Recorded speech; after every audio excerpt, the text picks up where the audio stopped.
The flames were not just fire. They were symbols of fear, of ignorance, and of power. Between the 15th and 18th centuries, tens of thousands of people, most of them women, were accused of witchcraft across Europe and colonial America. Some were strangled, some drowned. Others burned alive not because they could summon demons, but because society itself was haunted by unseen terrors. In the dark corners of churches and courts, superstition became law. Priests became interrogators. Neighbors became spies. The idea of the witch, a woman who could curse crops, summon storms, or whisper to the devil, spread faster than reason itself.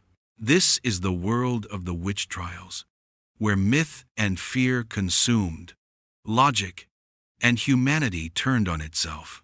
Tonight, on Midnight History, we uncover 10 bizarre and horrifying facts about the witch hunts that terrified the early modern world. In the eyes of inquisitors, every witch had made a deal with the devil, a formal contract that bound her soul in exchange for supernatural powers. But this wasn't a metaphor. They truly believed such pacts were physical documents. Victims were forced under torture to describe the devil's contract, its words, its signature, even the smell of sulfur on the parchment. Some confessed that the agreement was sealed not with ink, but with their own blood. The Malleus Maleficarum, or the Hammer of Witches, a 1486 manual written by 2 Dominican inquisitors, declared that Satan marked his followers through a cut, a brand, or a kiss upon the flesh. Interrogators would search the accused for these devil's marks, often pricking their skin with needles until they found a spot that didn't bleed, proof that the devil had touched them there. For thousands of women, that invisible signature became their death sentence. A freckle, a scar, or even a birthmark was enough to send them to the stake. Among the most haunting rituals of the witch trials was the so-called swimming test. It was meant to reveal whether the accused was truly in league with the devil, but in reality, it was nothing short of a deadly paradox. The logic went like this.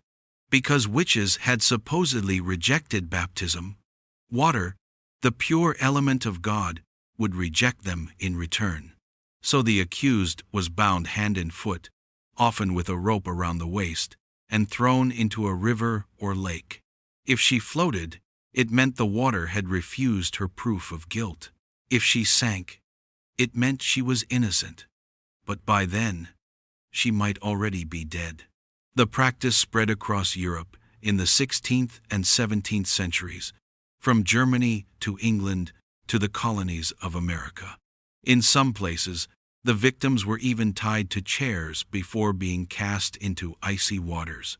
Local villagers would gather to watch, some praying, others whispering curses, while the poor soul struggled against the weight of superstition. Even when a woman managed to sink and was pulled out alive, the ordeal itself left scars, fear, humiliation, and the certainty that survival did not guarantee mercy. For many, the trial by water was not a test of guilt, but a slow, public drowning of reason itself. Behind closed doors and beneath the flicker of torchlight, the real horror of the witch trials unfolded. While the public saw fire and confession, the true machinery of fear operated in the shadows, in the form of instruments built to break both body and spirit. The rack was among the most feared. The accused was tied by her wrists and ankles, and the ropes were slowly wound tighter until joints cracked and muscles tore. Each turn of the wheel brought a new confession, not of guilt, but of desperation. Then there was the thumbscrew, a small, unassuming vice that crushed the fingers until bones splintered. The boot, a wooden or metal casing, squeezed the legs with wedges driven in by hammer blows. And the strappado, a favorite of inquisitors, lifted victims by their arms bound behind their backs, dislocating shoulders in moments. In Germany and Italy, Devices called the witch's chair were lined with spikes and heated from below, forcing the accused to sit in truth. Others used the iron collar, spiked and tightened around the neck, to prevent sleep or speech. Torture was never about truth, it was about theater. Each scream, each broken plea, served as proof to the fearful crowds outside that evil truly walked among them. And yet, in the silence that followed, it was clear.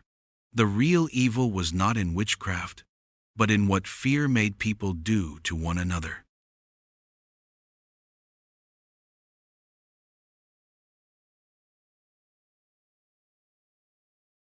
By the mid-1600s, witch hunting was no longer an act of faith. It had become an industry. Entire livelihoods were built on accusation, interrogation, and execution. And at the center of this grim enterprise stood men who turned paranoia into profit. The most infamous of them was Matthew Hopkins, the self-proclaimed witch-finder general of England between 1644 and 1647. Hopkins and his small band of assistants traveled from village to village, offering their services to local courts. For a fee, sometimes the equivalent of several months' wages, he would purge a town of its witches. Hopkins used every trick of the trade: sleepless nights, starvation, and the swimming test, throwing the accused into a pond to see if she floated. Those who sank were innocent. Those who floated, condemned. It was a system with no mercy and no way out. He and his team were paid handsomely for each witch they uncovered, and business was good. In just 3 years, more than 300 people were executed, many of them poor widows or midwives. Hopkins became rich, until fittingly, he was accused of witchcraft himself, and died young, despised, and forgotten. The witchfinder's profession revealed a cruel truth about human nature. When fear reigns, justice becomes a marketplace, and guilt becomes a commodity. Before the trial, before the fire, there was the cell, and in those stone chambers damp, airless, and forever in twilight, countless souls waited for a justice that would never come. In places like the Nuremberg dungeons, the Witches' Tower of Bamberg, and the Tolbooth of Edinburgh, accused witches were held in impossible conditions. The smell of rot clung to the air, straw on the floor blackened with mildew, iron shackles bit into the ankles, and days were measured not by sunlight, but by the screams echoing through the walls. Some women languished for months or even years awaiting trial. Food was scarce, hope even scarcer. The confession the judges demanded was not sought through persuasion, but through pain. Prisoners were stripped, shaved, and inspected for the mythical devil's mark, any mole, scar, or blemish deemed proof of evil. Inside these prisons, people went mad. Some begged for death before the sentence was even read. Others recanted their own humanity, whispering that perhaps they were witches not because they believed it, but because they had been broken enough to say it. And when the guards came at last to open the door, few emerged as they once were. The prison had already done what the fire would soon finish: erase the person and leave behind only the accusation. In the height of witch panic, science was silence, and superstition ruled like law. To prove a person's pact with the devil, inquisitors turned to the body itself, searching for the mark of evil: a freckle, a birthmark, a mole, even a scar. This so-called devil's mark was said to be a place where Satan had touched or kissed his servant, sealing their dark covenant. It was believed that this spot felt no pain, did not bleed, and could not be destroyed. And so came the witch prickers. Armed with long, sharp needles or spring-loaded pins, these men traveled from village to village, stabbing the flesh of the accused to see if they would cry out. If they didn't, perhaps from shock, exhaustion, or fear, it was taken as proof of guilt. A simple silence could condemn. In Scotland, England, and parts of Germany, this ritual became so common that professional prickers made a living from it. Some even used retractable blades, ensuring no blood would flow, guaranteeing a guilty verdict every time. Women stripped naked, bodies covered in bruises, stood trembling as crowds watched. The pricker's needle decided their fate. In a world without mercy, the human body became the battlefield of belief, where skin, pain, and fear were twisted into evidence of the devil himself.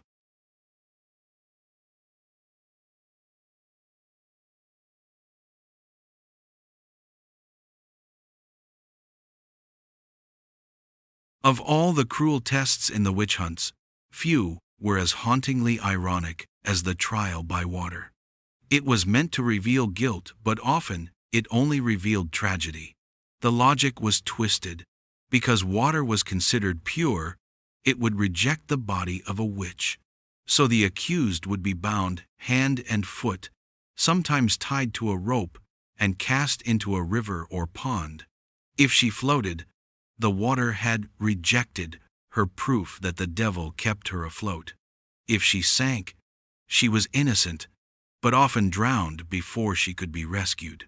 This ritual, called swimming the witch, spread through England and across Europe, even reaching the American colonies. Neighbors gathered at dawn, clergy prayed from the shore, and local officials took notes, as if the suffering before them were a legitimate trial of law and faith. The scene was often surreal.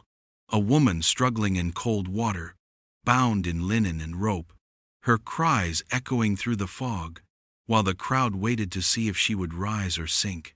A deadly paradox, where survival was guilt and death was absolution. For many historians, this ritual captures the very essence of witch panic, a society so lost in fear that it chose to destroy what it couldn't understand. In 1645, during England's Civil War, chaos ruled the countryside, and into that chaos stepped a man named Matthew Hopkins. He was not a priest, not a judge, not even a government official. Yet he would come to be feared as the Witchfinder General. Hopkins claimed divine authority to seek out witches.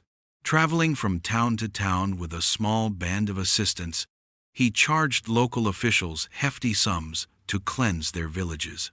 He inspected moles, scars, and birthmarks, which he called witches' teats. He forced confessions through sleepless nights and tests that bordered on torture.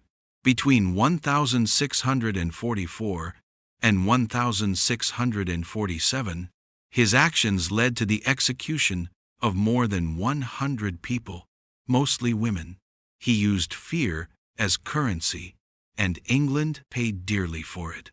Hopkins even published a book, The Discovery of Witches, justifying his methods and ensuring that his name would be remembered for centuries. Ironically, Hopkins himself was accused of witchcraft near the end of his short life. Some say he succumbed to tuberculosis. Others whisper that he faced the same trial he had inflicted on so many, and drowned. Either way, the Witchfinder General remains a chilling symbol of how power and paranoia can merge into a single monstrous force. One of the most chilling and absurd ideas born from the witch hunts was the concept of the witch's mark. Authorities believed that witches had a physical mark somewhere on their bodies, left by the devil himself, as proof of their oppression and acquitted allegiance. It could be a mole, a freckle, a scar, or even a simple birthmark. To find these marks, witchfinders or inquisitors would strip the accused completely and examine them from head to toe, sometimes in public, sometimes by torchlight. They used long needles or pins to prick suspicious spots. If the person didn't bleed or react in pain, that was considered proof they were a witch. Of course, this so-called test was meaningless.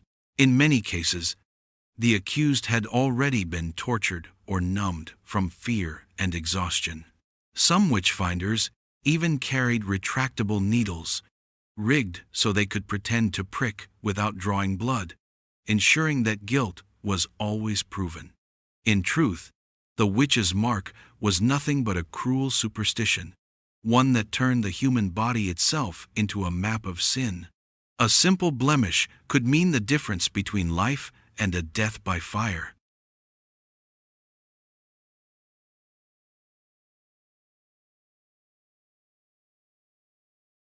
By the 18th and 19th centuries, the Age of Enlightenment had begun to pierce through the fog of superstition. Science was rising, philosophy was questioning old dogmas, and reason slowly was beginning to replace fear. Yet, astonishingly, witch trials did not vanish overnight. One of the last officially recorded witch trials took place in Switzerland. In 1782, when a woman named Anna Gerldy was accused of bewitching her employer's daughter, the child had allegedly spit pins, and the local court declared that sorcery was the only explanation. Despite the lack of evidence, Anna was executed by beheading, becoming known as Europe's last witch. Even after her death, echoes of these persecutions lingered. In some rural parts of Europe, small communities continued holding unofficial witch trials well into the 19th century.